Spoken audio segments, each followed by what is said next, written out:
আজকের রেসিপি হলো সরু চাকলি পিঠা। দেখো একদম ইনস্ট্যান্ট তৈরি হয়ে যাবে। চাল ডাল ভিজিয়ে রাখার আর ঝামেলা করতে হবে না। একদম বাজারের কেনা চালের গুঁড়ি দিয়েই তৈরি হয়ে যাবে ইনস্ট্যান্ট সরু চাকলি পিঠা।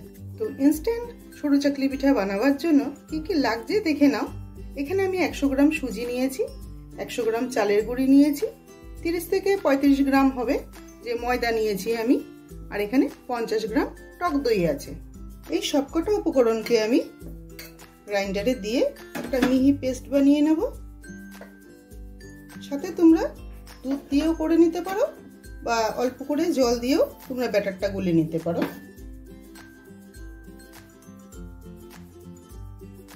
সরু চাকলি পিঠা খুবই টেস্টি বানাবার জন্য একটা গোপন টিপস তোমাদের কাছে আমি শেয়ার করছি।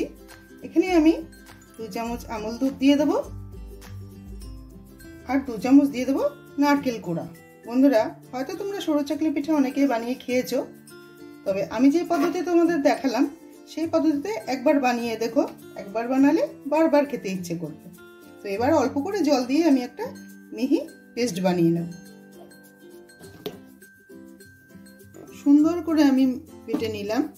এবার একটা বাটির মধ্যে আমি নামিয়ে নেব।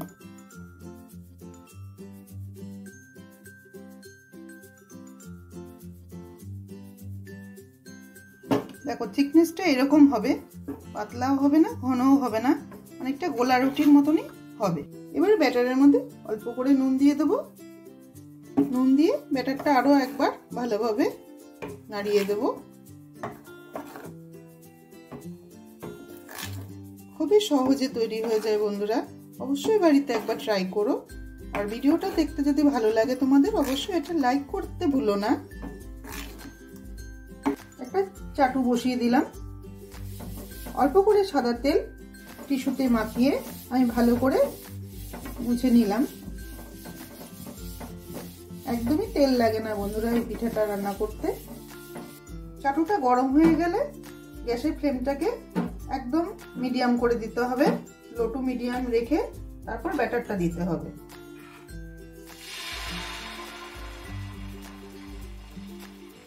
আস্তে আস্তে ঘুরিয়ে ঘুরিয়ে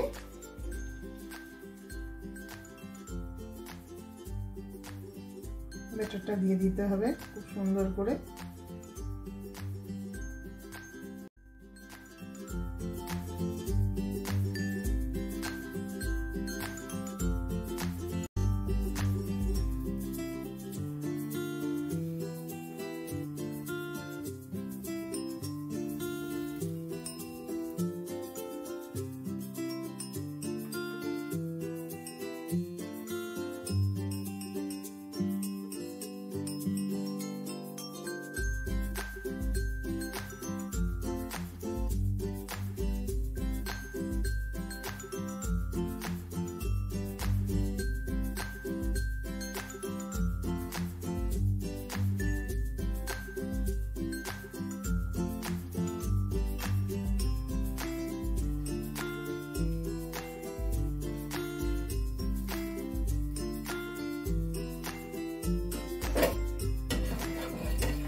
খুব সহজে তৈরি হয়ে গেল বন্ধুরা সরু চাকলি পিঠা। এবার আমি খেজুরি গুড় ও নারকেল সহযোগে সার্ভ করব। বন্ধুরা, কয়েকদিন আগে আমি বানিয়েছি ভাপা পিঠে ও কাগজ পিঠে। ডেসক্রিপশন বক্সে ভিডিওটা দেওয়া থাকবে লিঙ্কটা, তোমরা চাইলে অবশ্যই গিয়ে দেখে এসো। আশা করি তোমাদের খুব ভালো লাগবে। ভিডিওটা ভালো লাগলে একটা লাইক করে দিও।